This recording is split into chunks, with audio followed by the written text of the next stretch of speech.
dispose nos cœurs à t'écouter. Tu es fidèle. Que notre cœur soit dans la joie ce matin. Béni sois-tu, Père. Au nom de Jésus, nous avons prié. Amen. Amen. Nous pouvons nous asseoir dans la présence du Seigneur. Amen. Nous sommes contents de revoir Maman Béatrice. Que le Seigneur te bénisse. Nous sommes dans la joie de te voir.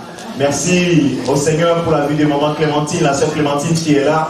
Merci pour la vie de tous les frères, toutes les sœurs, Maman Cafu, et le diacre Maurice, le frère Papi 2. Nous sommes contents de vous voir. Alléluia. Nous sommes contents de vous voir et notre cœur est dans la joie. Nous sommes dans la joie. Nous laissons les adolescents sortir et nous allons nous allons écouter la parole de Dieu. Alors, le titre de mon message ce matin, c'est Sur ta parole. Point de suspension. Sur ta parole. Sur ta parole. Sur ta parole. Alléluia. Amen. La parole. Sur ta parole. Nous allons lire un texte dans Luc chapitre 5. Luc chapitre 5. Nous allons lire à partir du verset 5. Luc chapitre 5 à partir du verset 5. À partir du verset 5 jusqu'au verset 10. Alléluia, nous sommes là. Amen. Bien, je rends grâce au Seigneur pour ceux qui ont bravé les blocages des trains, tout cela pour être là ce matin. Le Seigneur veut nous dire quelque chose. Et je sais qu'il y a plusieurs qui sont connectés en ce moment à distance parce qu'ils n'ont pas pu venir. Et donc, cette parole s'adresse également dans vos maisons, là où vous êtes en ce moment. Recevez cette parole du Seigneur sur ta parole. Alors Simon lui répondit. Simon va répondre à Jésus-Christ. Et il va lui répondre quoi? Je vais lire pour que le contexte soit bien situé à partir du verset 1. On dit, comme Jésus se trouvait auprès du lac de Génézareth et que la foule se pressait autour de lui pour entendre la parole de Dieu, il vit au bord du lac 2 barques, d'où les pêcheurs étaient descendus pour laver leurs filets. Il monta dans l'une de ces barques qui était à Simon, et il le pria de s'éloigner un peu de terre, puis il s'assit. Et de la barque, il enseignait la foule. Alléluia. Amen. Voilà le contexte. Jésus enseignait la foule. Lorsqu'il eut cessé de parler, donc d'enseigner à la foule, il dit à Simon. Jésus s'adresse à Simon. Et il dit à Simon, avance en pleine eau et jetez vos filets pour pêcher. Jetez vos filets pour prendre du poisson. Il n'y a pas trop de, d'étonnement dans cette déclaration. Ce sont les pêcheurs, ils ont des filets, ils ont une barque. Avancez en pleine eau et jetez vos filets. Mais ce que Jésus, on va dire, Jésus ne savait pas, mais il le savait. La suite. Alors Simon lui répondit. Simon va répondre à Jésus à l'ordre que Jésus lui donne. Maître, nous avons travaillé toute la nuit sans rien prendre. Mais sur ta parole, je jetterai le filet. Amen. Amen. Waouh! Toute la nuit. Alors, on parle ce dont on parle. Le texte, après, va le dire. C'est des spécialistes de la pêche. Des gens qui savent pêcher. On va lire la suite. L'ayant jeté, ils prirent une grande quantité de poissons et leurs filets se rompaient. Ils firent signe à leurs compagnons qui étaient dans l'autre barque de venir les aider.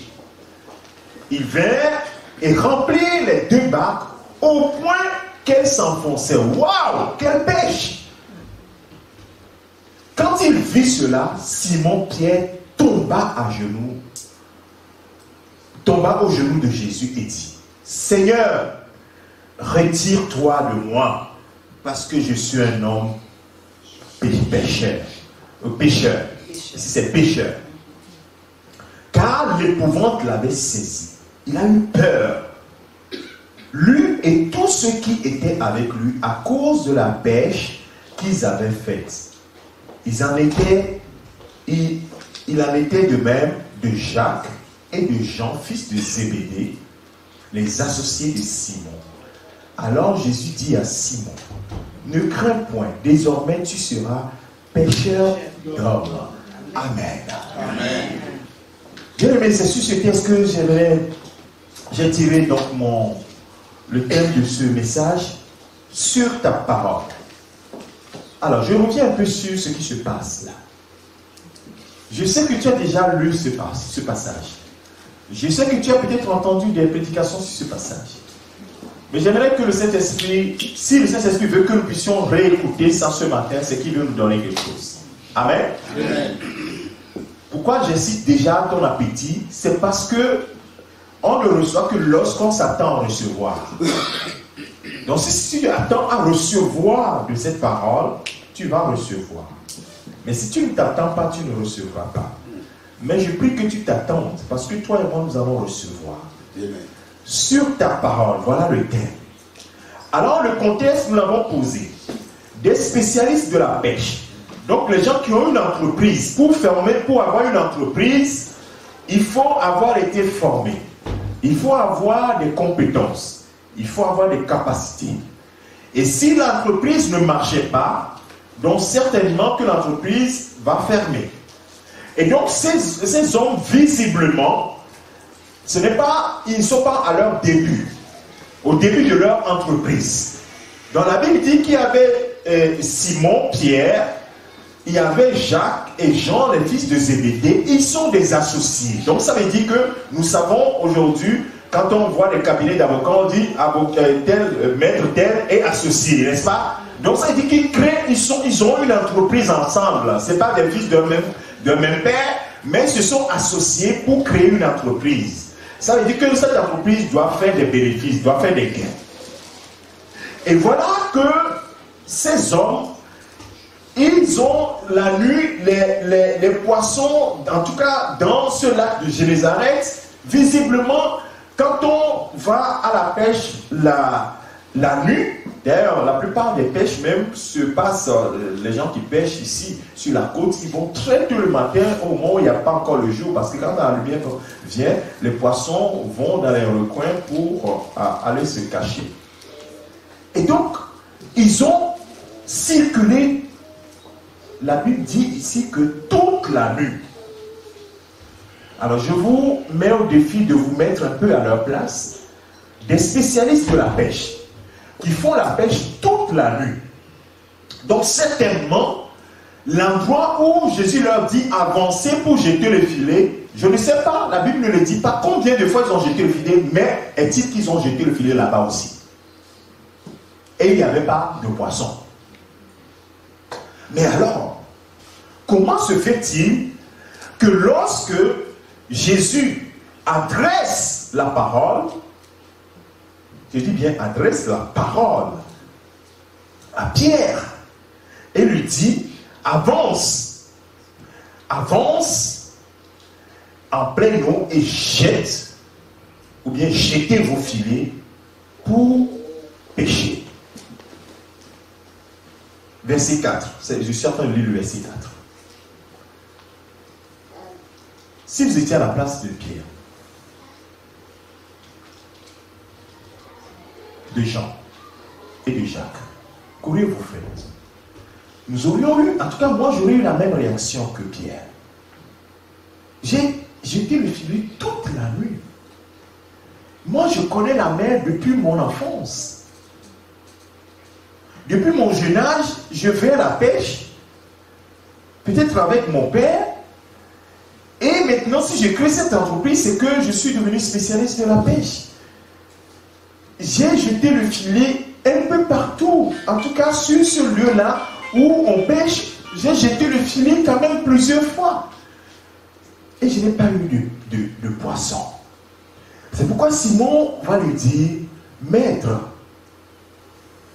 rabbi, enseignant, tu as enseigné. Mais arrête-toi à ton enseignement. Mais comment toi qui ne connais rien à la pêche, tu vas nous dire, nous les spécialistes qui avons tourné toute la nuit pour dire avancer en eau profonde, en eau, dans les eaux, pour pouvoir jeter le filet. Nous avons travaillé toute la nuit sans rien prendre.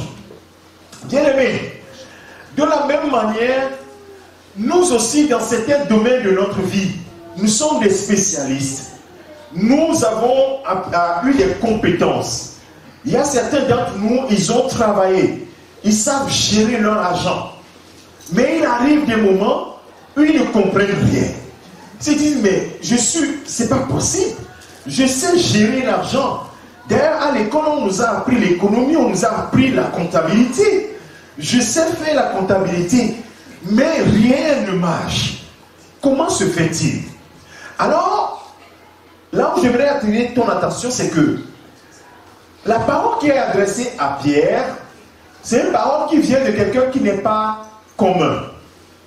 C'est-à-dire que cette personne n'est pas spécialiste de la pêche, mais c'est un maître, c'est un rabbi, c'est un enseignant.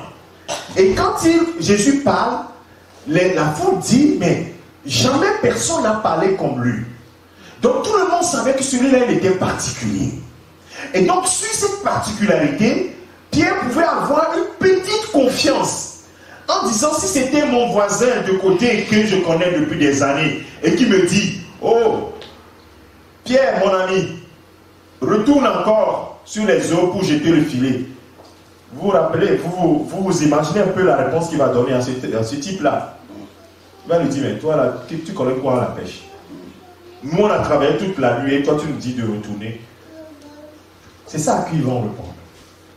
Mais pourquoi il va répondre autrement? Parce qu'il savait que celui qui parlait, même si, bon, à l'époque, il y avait encore un peu de doute. Ah, mais qui il est exactement? Bon, il dit des choses, il fait des choses, mais il ne connaît rien à la pêche. Bon, il peut peut-être guérir le malade, il peut chasser le démon, mais là, on parle des poissons là qui sont dans l'eau. Nous, on a jeté le filet, il n'y a rien. Il nous dit encore de jeter le filet. Waouh, alléluia. Mais là où c'est intéressant, c'est que lorsqu'on cherche à comprendre ce que Simon a répondu, il dit, maître, nous avons travaillé toute la nuit sans rien prendre. Mais, souvent je vous dis ici que quand il y a une phrase avec cette conjonction de coordination, mais qui est une opposition, oublie la première partie et prends la deuxième partie. Concentre-toi sur la deuxième partie. Il dit, mais sur ta parole. Là, notre attention va être focalisée là-dessus. Sur ta parole. Sur la parole de qui? La parole du Maître. Sur la parole de qui? La parole de Jésus. Sur ta parole. Alors, je suis allé regarder. Je me suis dit, est-ce que c'est quoi cette parole-là? Alors, quand j'ai regardé, j'ai trouvé que dans la Bible, il y a deux façons d'exprimer la parole. Il y a plusieurs, en grec, plusieurs mots pour la parole. Mais quand tu vois dans Jean chapitre 1, verset 1, tu peux nous afficher ce verset, s'il te plaît?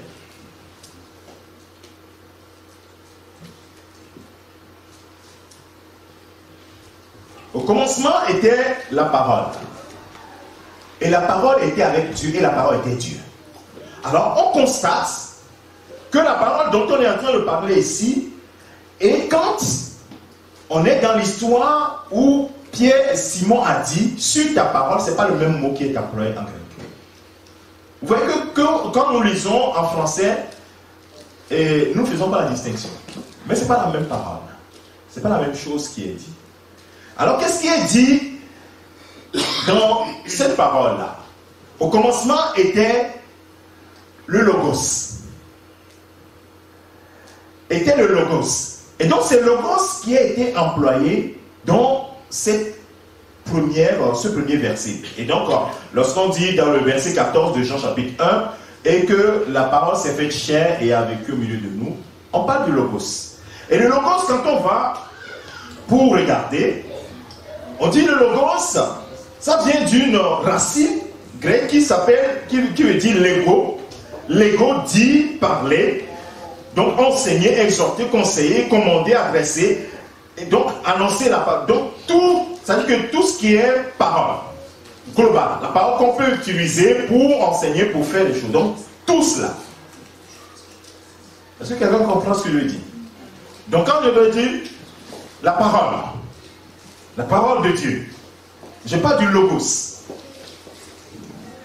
Alors, quand on revient maintenant sur la parole dont on parle dans Luc, chapitre 5, alors le grec utilise autre chose, le rhéma.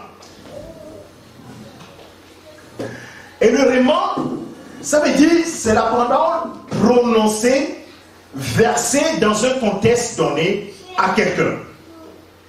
Et en hébreu, on parle d'avar. Bon, c'est davar est. Donc la parole est adressée à quelqu'un. Donc c'est une parole qui est donnée, qui est reçue par quelqu'un. C'est la parole adressée et reçue par. Cette parole est adressée à nous tous. La parole elle est adressée à nous tous. Vous comprenez ce que je veux dire? La parole, au commencement était la parole. La parole était avec Dieu. La parole est Dieu. La parole est Dieu. Donc la parole est Dieu pour le frère Papy. La parole est Dieu pour moi. La parole, c'est le logos. Mais là, il y a une parole qui est adressée à Pierre. Et là, le grec dit que c'est le rhéma qui est adressé à Pierre. Une parole qui est adressée vers Pierre, que Pierre reçoit cette parole. C'est là où la chose change. Je sais que vous avez déjà entendu les prédications sur le logos, le rhéma, vous avez entendu parler de ces choses. J'ai essayé de regarder à chaque fois dans la parole de Dieu où on parle de rhéma, c'est parole adressée et cette parole elle est différente. C'est elle qui crée, qui est créatrice, c'est elle qui est qui produit quelque chose dans la personne qui la reçoit. C'est pourquoi cette parole de les Écritures peuvent être lues par un païen, il ne va rien comprendre. Il ne va pas avoir ce qu'on appelle la révélation de la parole. La révélation, ça veut dire que cette parole qui est écrite depuis des siècles, quand je la lis, elle devient une réalité pour moi, comme si Dieu m'a parlé. C'est ça le rhéma. Dieu m'a parlé, c'est la parole donc parole écrite, le logos. Et là, à travers le logos, j'ai une révélation d'une parole qui m'est adressée directement. Ça devient un rhéma. Et cette parole-là, elle est transformatrice. Cette parole-là, c'est cette parole qui transforme. C'est cette parole qui crée le changement dans une situation donnée. C'est pourquoi on nous dit que si tu veux prier, si tu as un sujet, ce qui est conseillé, c'est d'aller regarder dans le logos. D'aller étudier la question dans le logos. Et maintenant, de tirer de ce logos-là le rhéma pour toi-même. Et quand tu tires la révélation pour toi-même, alors ça produit un effet. Alléluia. Amen. Et c'est ce que nous n'arrivons pas à faire très souvent. Donc nous nous limitons à la parole. Oui, il est écrit ceci, mais arrivé un moment, c'est pour ça qu'arrivé un moment, on dit oui, il est écrit ça, mais bon, ok. Vous comprenez? Donc nous nous limitons au logos. Oui, le logos, Dieu a utilisé sa parole et Dieu, à chaque fois que vous vous imaginez, Dieu a parlé. Il dit que la lumière soit. Il adresse la parole. Jésus vient, il adresse la parole au tombeau de Lazare, n'est-ce pas? Il dit Lazare, sors. Il a adressé une parole à. Adressé la parole à. Alors, bien aimé, là j'ai compris que à chaque fois que Jésus parlait dans la parole de Dieu, il y a le logos, la parole pour enseigner. Mais dans cette parole, il faut que je tire le rhéma, la révélation pour moi. C'est ça qui va entraîner dans le surnaturel de Dieu. Et quand la Bible dit que le royaume de Dieu, ce n'est pas seulement les paroles, mais c'est la puissance. Le réma est accompagné de la puissance de Dieu. Amen. Le réma est accompagné de la puissance de Dieu. Et cela, ça va tout droit dans le thème que le Seigneur nous a donné, que ce n'est pas le royaume de Dieu, c'est-à-dire le royaume, vous vous rappelez ceux qui étaient là le dimanche, je dis il y a un royaume qui est ici, qui est le royaume où Satan il demeure, il règne, il met les gens sous domination, et ceux qui ont été transportés dans le royaume du Fils de l'amour, Fils de son amour, le royaume de Dieu. Et il dit que dans ce royaume-là, les choses ne sont pas seulement en parole, mais en puissance. Et l'apôtre Paul va dire que je ne suis pas venu vers vous avec des discours persuasifs de la sagesse humaine, mais je suis venu avec la démonstration de l'esprit et de puissance. C'est ici que ça se passe. C'est le réma qui est là. C'est avec le logos qu'on va tirer le réma. Donc ça veut dire que si tu n'as pas, tu ne possèdes pas le logos, si tu ne dis pas le logos, comment tu peux tirer le réma qui est là? La révélation profonde que cette parole m'est adressée. Je vous ai donné le témoignage d'une dame qui était malade, était à la phase terminale de sa maladie. Et tout le monde lui donnait qu'elle était morte. Un matin, elle a l'habitude de lire la parole de Dieu pour se fortifier. Elle a pris le logos. Elle a pris la parole. Elle lit la parole. Elle arrive sur ce verset dans les psaumes qui dit « Je ne mourrai pas, je vivrai et je raconterai les œuvres de l'Éternel. » Ça a été écrit depuis des siècles. Alors cette parole, c'est la dame qui raconte que cette parole est venue comme si c'était avec la loupe qu'on a vu. C'est la parole a grossi pour venir. Ça veut dire que Dieu lui adresse cette parole. Tu ne mourras pas. Vous avez compris la différence? Est-ce que quelqu'un a compris la différence? Alléluia. La parole écrite, la parole qui est écrite là. Maintenant, Dieu prend cette parole-là et adresse à cette dame qui était dans une situation où rien, il n'y avait plus d'espoir. Et lui dit, il y a de l'espoir pour toi. Ma fille, tu vivras, tu rencontreras les œuvres de l'Éternel. Et elle a saisi cette parole. Donc en français, quand moi j'ai dit, elle a saisi la parole. Elle a lu la parole, elle a saisi la parole. Mais elle a saisi quoi? Le réma, la révélation de cette parole qui lui dit personnellement, qui lui est adressée personnellement, tu ne mourras pas. Et c'est ce réma-là que cette personne a saisi, elle dit, ça veut dire que ça va s'accomplir. Il en sera comme il a dit. C'est ça, c'est pour ça que tout à l'heure j'ai dit, il en sera comme il a dit. Bien aimé, ce n'est pas la même chose. C'est-à-dire que Dieu a donné des promesses dans la parole de Dieu. Mais pour que ces paroles-là soient transformées en une parole adressée à toi, à ce moment, bien aimé, ça va s'accomplir. Il n'y a pas moyen que ça soit autrement, ça va s'accomplir. Parce qu'il y a la puissance qui accompagne la révélation, le réma. C'est pourquoi, bien aimé, nous devons nous attacher à la parole, au logos. Il faut que tu t'attaches à la parole. Parce que c'est dans cette parole que tu vas puiser la force. Cette parole, Dieu va te parler. Donc à chaque fois que tu ouvres le logos, tu ouvres la parole de Dieu, Seigneur, parle-moi. Parle-moi. Adresse-toi à moi. Et c'est la parole que le Seigneur va t'adresser qui est accompagnée de puissance transformatrice pour ta propre vie et la puissance pour agir dans ta vie. Amen. Amen. Amen. Et donc il fallait aller dans le guet pour comprendre la différence entre ce que Jésus était en train de dire. Donc la parole, il a dit, Simon, avancez en eau profonde et jetez vos filets. La parole est adressée. C'est pourquoi Pierre va dire, ok, ce n'est pas sur ma propre parole, mais sur ta déclaration, sur ton ordre, sur ta parole, je jetterai le filet. Alléluia. Amen. Alors, bien aimé, donc ça veut dire quoi? Qu'est-ce qu'on peut tirer de cela? C'est-à-dire que si je reçois le réma, cette révélation que cette parole m'est adressée, je dis, Seigneur, la situation est sans espoir, mais sur ta parole, je vais espérer. Alléluia. Amen. Est-ce que quelqu'un a compris quelque chose? Amen. La situation est sans espoir. La même manière que la Bible dit que Abraham était sans espoir parce que son corps était déjà vieilli. Et sa femme n'était plus en état d'avoir des enfants. Mais le Seigneur lui a adressé une parole. Il dit certainement tu auras un enfant. L'année prochaine, quand je reviendrai, ta femme sera enceinte. Alors quelque part, Abraham pouvait dire, Seigneur, quand je vois mon corps, quand je vois le corps de ma femme, tout paraît inerte, c'est-à-dire mort. Et Paul va le révéler dans le livre des Romains, l'épître aux Romains. Mais sur ta parole, j'attends cet enfant. Alléluia. Amen. Sur cette parole, je fais le berceau de l'enfant parce que je sais qu'il en sera comme tu l'as dit. Amen.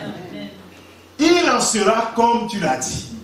Donc de la même manière, lorsque la parole de Dieu dit, Jésus-Christ est venu, il a porté nos malédictions, nos maladies, nos infirmités dans son corps sur le bois, c'est ceux qui, au travers de ce logos qui est donné, ont maintenant saisi cette parole et prennent le rément de cette parole comme cette parole leur a adressé. Donc il a pris mes péchés, il a pris ma maladie, il a pris mes malédictions. Et quand tu tires ce rément de cette parole-là, elle devient transformée. C'est ça qui te donne la paix. Et quand la Bible dit qu'il n'y a plus aucune condamnation sur toi, c'est ça qui te donne la paix avec Dieu. Amen. Donc cette parole, les gens peuvent la lire et se dire, ah bon, moi j'ai saisi, hein, c'est écrit il y a 2000 ans, il y a 1500 ans, si moi, ça ne me concerne pas. Il n'y aura rien qui va se passer. Vous comprenez? Amen. Il faut donc ça dire que l'attachement à la parole est essentiel. Pour faire quoi? Pour tirer le réma, la révélation pour toi. Donc la parole prononcée, ordonnée à toi. Il y avait des gens qui ont eu des témoignages où la personne était dans des difficultés financières pas possibles. Jusqu'à ce que la personne reçoit la parole du Seigneur, dit, investis-la. Oh, Seigneur, comment c'est possible ça? Moi je n'en ai pas. Et tu me dis d'investir. Vous comprenez que si c'est la parole qui t'est adressée à toi, il en sera comme Dieu l'a dit. Parce qu'il dit, si tu fais comme je l'ai dit, tu as un retour. Et donc, quand je suis en difficulté, qu'est-ce que je dois chercher? Seigneur, qu'est-ce que tu me dis? Est-ce que plusieurs fois nous ne disons pas ça? Mais en réalité, nous ne prenons pas conscience qu'en réalité, c'est ça qu'il faut chercher le plus. Dans ma situation, qu'est-ce que tu me dis? Quelqu'un dit, tu n'es pas encore marié, ou bien tu n'as pas encore d'enfant. Tu dis, oh Seigneur, donne-moi d'enfant. Oh Seigneur, fais ceci, Seigneur, fais ceci. Oui, cette prière-là, c'est bien. Tu es en train de fortifier ton âme. Tu es en train de fortifier ton âme. Tu parles en langue, tout cela. Mais la chose qui sera transformatrice, c'est d'avoir une parole du Seigneur. Et sur cette parole, tu vas t'appuyer et tu as dit, il en sera comme il a dit. Amen. Alléluia. Et il faut prier jusqu'à saisir cette parole. Et quand quelqu'un te dit, mais est-ce que le Seigneur t'a parlé? Oui, il m'a dit ça. Et ça, il en sera comme il a dit. Amen. Parce que quand la parole sort, elle fait toujours son effet. Amen. Ce n'est pas la parole de n'importe qui, bien-aimé de Dieu. Ce n'est pas la parole de n'importe qui, la parole d'un homme ou la parole d'une femme. Ton ami peut dire, oh, je peux te supporter dans les moments difficiles. Mais quand le moment va arriver, peut-être que lui aussi traverse des moments difficiles. Et en ce moment, il te dit, ah, je suis désolé, j'avais promis, mais je ne pourrais pas faire grand-chose. Mais lui, ce n'est pas pareil. Amen. Alors, le psaume 103, verset 20 va nous dire quelque chose.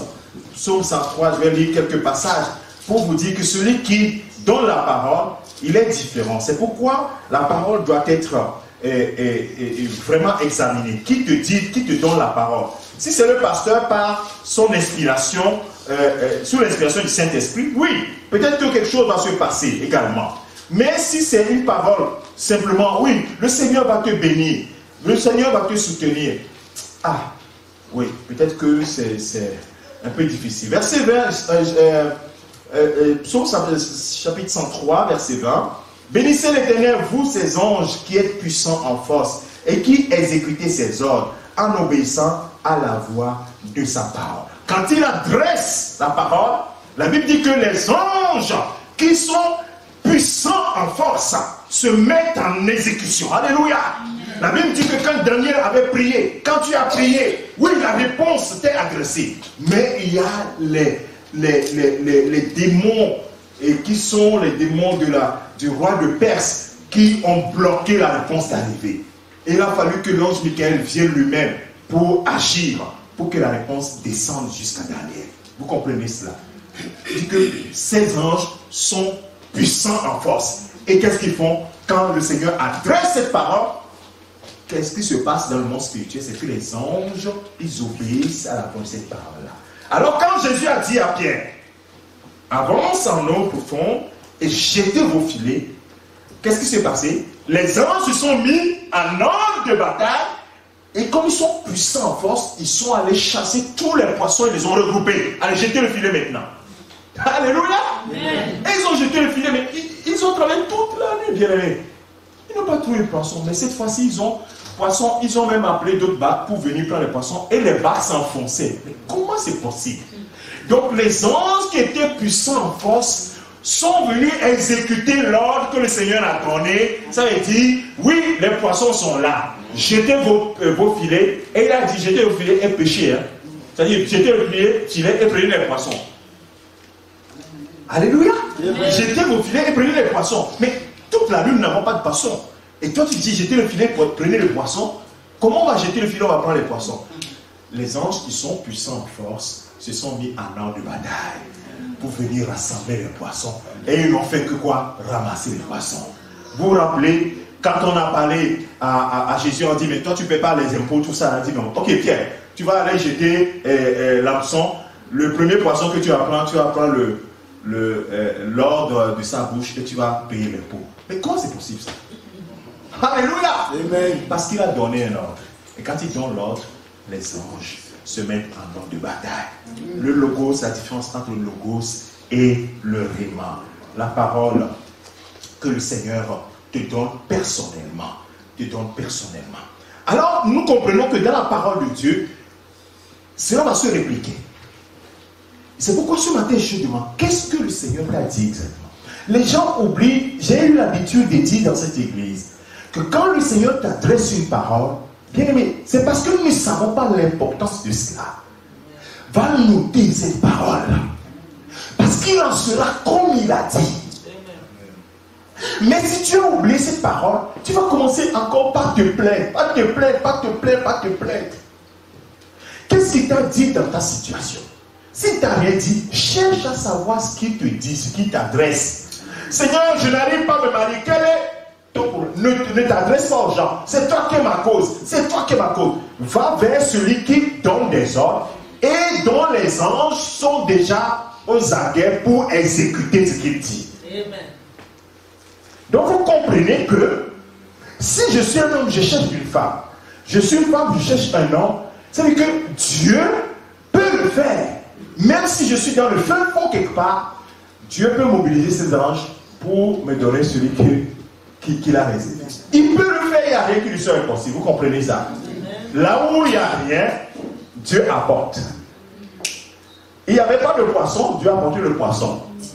Donc pour toi ce matin, là où il n'y avait pas d'homme, Dieu apporte un homme. Alléluia. Est-ce que quelqu'un saisit cela ce matin? Amen. Là où il n'y a pas de femme, tu dis, oh, dans cette église, il n'y a pas de femme. Ah oui, si le Seigneur te dit que c'est ici que je te bénirai, il te bénira. Toi, ne cherche même pas à regarder combien de frères il y a ce mois. Cette année-là, il y a combien de sœurs qui sont arrivées. Ne regarde pas ça. Il en sera comme il a dit. Un point frère. Alléluia. Amen. Alors, dans Luc chapitre 10, la Bible dit à partir du verset 1 que Jésus, après cela, le Seigneur désigna encore 70 autres disciples et il les envoya 2 à 2 devant lui dans toutes les villes et dans tous les lieux où lui-même devait aller. Il leur dit, bien aimé, à chaque fois qu'on dit, il leur dit, écoutez très bien ce que Jésus adresse et à qui il adresse la parole. Et comment l'effet de cette parole. Et la Bible dit et donc à ses disciples, la moisson est grande, mais il y a peu d'ouvriers. Priez donc le maître de la moisson d'envoyer les ouvriers dans sa moisson. Verset 3. Partez. Donc c'est qu'il a donné la parole. Il a donné la parole à ses disciples. Vous comprenez la différence de ce que j'ai aussi en train de dire? Il a donné la parole. Il a dit quelque chose à ses disciples. Va. Partez. partez, je vous envoie comme des agneaux au milieu des loups. Bien-aimé, quand le Seigneur te dit, va et fais ceci, il faut apprendre à ne pas résister et à obéir simplement. Tu ne sais pas comment ça va se passer, mais apprends à obéir. Là, tu vas voir la puissance de Dieu se réaliser. Il y a eu des personnes, le Seigneur t'a dit, quand tu vas aller visiter cet ami qui est malade, quand tu vas arriver, prie. Et toi, tu arrives, tu te dis, l'ami là, il se moque beaucoup de gens. Hein. Quand je vais prier ici, là, rien ne va se passer. Tu commences déjà toi-même pas te bloquer. Alors, la seule chose que tu devais faire, c'est de te poser. Tu dis, Seigneur, est-ce que c'est toi réellement qui m'as parlé? Pour prendre maintenant appui, c'est pourquoi le thème de mon message, c'est sur ta parole. Et donc, c'est cette parole-là qui va donner quoi? Qui va donner la foi. Cette parole qui va te donner la ferme assurance. Parce que ce n'est pas ta parole. Ce n'est pas toi qui as décidé, mais sur sa parole. À chaque fois que nous nous basons sur sa parole, quelque chose se passe. Sa parole donnée. Sa parole donnée. Et c'est pour ça que dans la parole de Dieu, il faut que tu saisis même les paroles qui sont données à l'église. Quand le Seigneur dit, je donne à l'église cette parole, il faut que tu saisisses. Ça veut dire que ça devient une parole pour nous individuellement, ça devient une parole vraiment pour nous. C'est-à-dire une parole qui nous est adressée. Je saisis cette parole-là et je prie jusqu'à ce que cette parole prenne corps en moi. J'ai l'assurance de cette parole et je dis, sur cette parole, je vais poser cet acte. Et donc, eux, ils vont partir. Et qu'est-ce qui va se passer? Donc, il va leur donner beaucoup de recommandations. Dans le verset 9, je saute un peu. Il va dire, quand vous allez, vous partez, guérissez les malades qui s'y trouveront. Et dites-leur, le royaume de Dieu s'est approché de vous. Le royaume de Dieu ne consiste pas seulement en parole, mais en puissance. Guérissez les malades, ainsi de suite, qui se trouveront.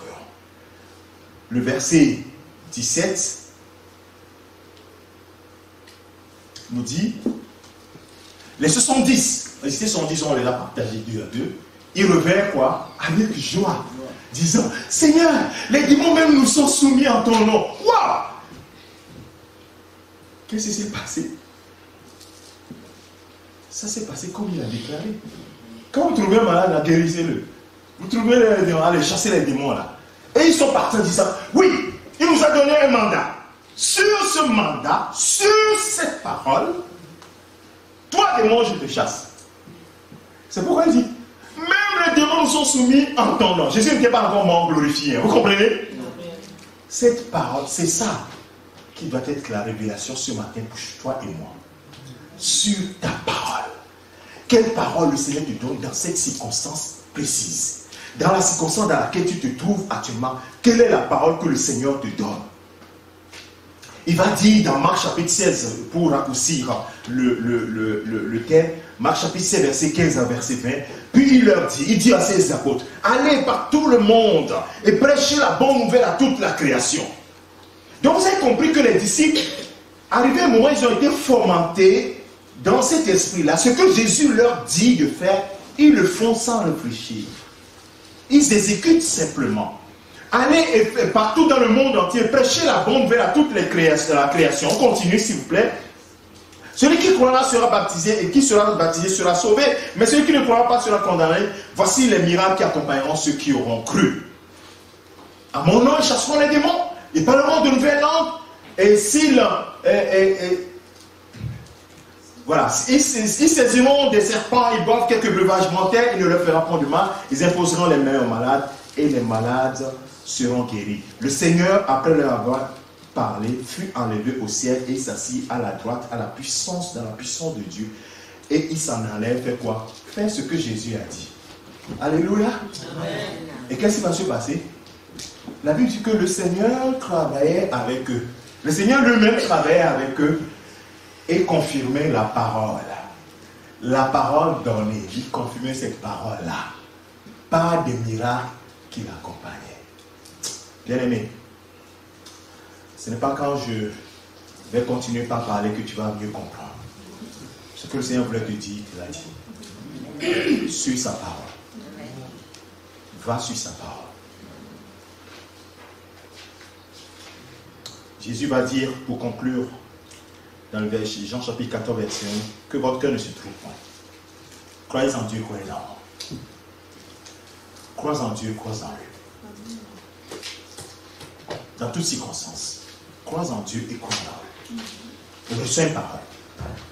C'est pourquoi dans la prière, ne saute pas sur la prière et commence pas à prier en désordre.